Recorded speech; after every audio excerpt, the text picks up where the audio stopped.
तो सवारे उठीने तरत जो आ लेवामां आवे तो आयुर्वेदमां कहे छे कि आपणा शरीरमां जे कंई खराब बेक्टेरिया होय, આપણે પાણી પીએ, શ્વાસોશ્વાસ લઈએ, ખોરાક લઈએ તો એની અંદરથી સારા અને ખરાબ બંને પ્રકારના બેક્ટેરિયા આપણા શરીરની અંદર ઉત્પન્ન થાય છે. અને ખરાબ બેક્ટેરિયા જ્યારે શરીરમાં એક જગ્યાએ ભેગા થાય છે ત્યારે એ ગાંઠ બને છે.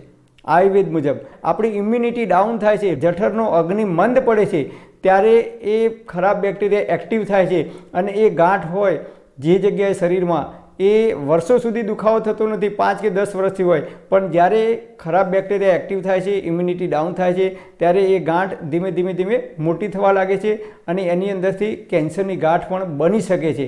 તો આપણે ગેસ એસિડિટીથી લઈ કેન્સર સુધીને તમામ પ્રકારની બીમારીથી બચવું હોય તો આનું નિયમિત આપણે પાન કરવાનું છે, તો આપણે જલ્દીથી બીમાર નહીં પડીએ છે. અને આ ઔષધિ આપણે ઘરે જાતે જ બનાવવાની છે, બજારમાંથી લાવવાની નથી.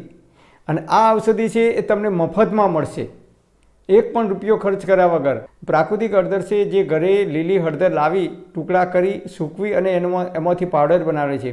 બજારમાં જે આપણે તૈયાર હળદર લાવીએ છીએ એમાંથી કર્ક્યુમિન નામનું જે તત્વ છે એ કાઢી લેવામાં આવે છે અને એ હળદર અને આ હળદરનો સ્વાદ તમે જોશો તો રાત દિવસનો ડિફરન્સ પડે છે. જે રીતે ડેરીની અંદર દૂધમાંથી મલાઈ કાઢી લઈ અને પછી દૂધ વેચવામાં આવે છે એ જ રીતે હળદરની અંદરથી કર્ક્યુમિન નામનું જે તત્વ છે એ તત્વ એ કાઢી લેવામાં આવે છે અને એનો એન્ટી કેન્સરની દવાઓ બનાવવામાં ઉપયોગ કરવામાં આવે છે. કેન્સરની જેટલી પણ દવાઓ બનાવવામાં આવે છે એમાં એ ઉપયોગ કરવામાં આવે છે. એટલે કર્ક્યુમિન નામનું જે તત્વ છે એ આપણી બોડી માટે અદ્ભુત કામ કરે છે. લીલી હળદર ઘરે લાવી અને એના ટુકડા કરી અને સૂકવીને એનો પાવડર બનાવી અને એ જ હળદરનો આપણે ઉપયોગ કરવાનો છે. અને આ છે લીમડાના, કડવા લીમડાના પાન જે નીચે પડી ગયા હોય, સુકાઈને પીળા થઈ ગયેલા એવા લાવવાના નથી. લીલા તાજા પાન અત્યારે એપ્રિલ મહિનાની અંદર જે નવી કૂપળો ફૂટે છે એ લીમડાની ડાળીઓ તોડી અને ઘરે લાવી અને ઘરમાં વરંડામાં કે ધાબા ઉપર જે જગ્યા હોય ત્યાં સૂકવી દેવાના. એકલા પાન લાવીને સૂકવશો તો પવનમાં ઉડી જશે. એ ડાળીઓ નાની નાની તોડીને લાવવાની અને એના પાન સુકાઈ જાય ત્યારે એના પાનનો પાવડર બનાવશો તો આવા જ કલરનો બનશે. તો આ બંને સવારે ઉઠીને ભૂખ્યા પેટે લેવાનો છે. કેટલો લેવાનો? તો 1/4 ભાગની ચમચી અથવા ચણા જેટલી જ ગોળી બને એટલો જ લેવાનો છે, વધારે માત્રામાં લેવાનું નથી.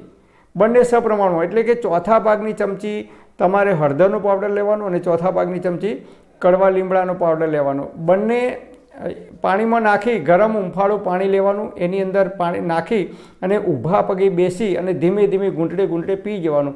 એ રીતે જો તમે ના પી શકતા હોય તો આની ગોળી બનાવી દેવાની ચણા જેટલી, બંનેની એક એક, અથવા 1/4 ભાગની ચમચી આ પાવડર લેવાનું, 1/4 ભાગની ચમચી આ પાવડર ફાંકી કરી જવાની અને પછી ગરમ ઉંફાળું પાણી ધીમે ધીમે ઘૂંટડે ઘૂંટડે પી જવાનું. આ રીતે તમે સવારે ઉઠીને નિયમિત આનો પ્રયોગ કરશો. સોમથી શુક્ર 5 દિવસ કરવાનો અથવા અઠવાડિયામાં 4 દિવસ કરવાનું અને 3 દિવસ રજા રાખવાની, અથવા 2 દિવસ લેવાનો, વચ્ચે 1 દિવસ બંધ કરવાનો, 2 દિવસ લેવાનો, વચ્ચે 1 દિવસ બંધ કરવાનો, પછી 2 દિવસ રજા રાખવાની. એ રીતે તમે આનો કન્ટિન્યુ ઉપયોગ કરી શકો છો. સળંગ કન્ટિન્યુ લેવાનો નથી. વધારે માત્રામાં અડધી ચમચી કે 1 ચમચી લેવાનો નથી. માત્ર 1/4 ભાગની ચમચી એ જ નાની ચમચી જ લેવાનું છે, મોટી ચમચી લેવાનું નથી. બંને આ એક ચણા જેટલી ગોળી બને ને આ ચણા જેટલી ગોળી બને એટલું જ લેવાનું છે, વધારે માત્રામાં લેવાનું નથી. તો આપણે ગેસ એસિડિટીથી લઈ કેન્સર સુધીને તમામ પ્રકારની બીમારીથી બચવું હોય તો આનું નિયમિત આપણે પાન કરવાનું છે, તો આપણે જલ્દીથી બીમાર નહીં પડીએ. પણ હા મિત્રો, તમારે કોઈ ડૉક્ટર કે વૈદ્યની દવા ચાલતી હોય, પ્રેગ્નન્ટ મહિલાઓ હોય તો તમારે ડૉક્ટર કે વૈદ્યની સલાહ લીધા પછી જ આનો ઉપયોગ કરવા માટે વિનંતી. પરમપિતા પરમાત્મા આપ સર્વેને તંદુરસ્ત અને નિરોગી રાખે એવી હૃદયપૂર્વક મારી પ્રાર્થના. Thanks for watching my video. Thank you.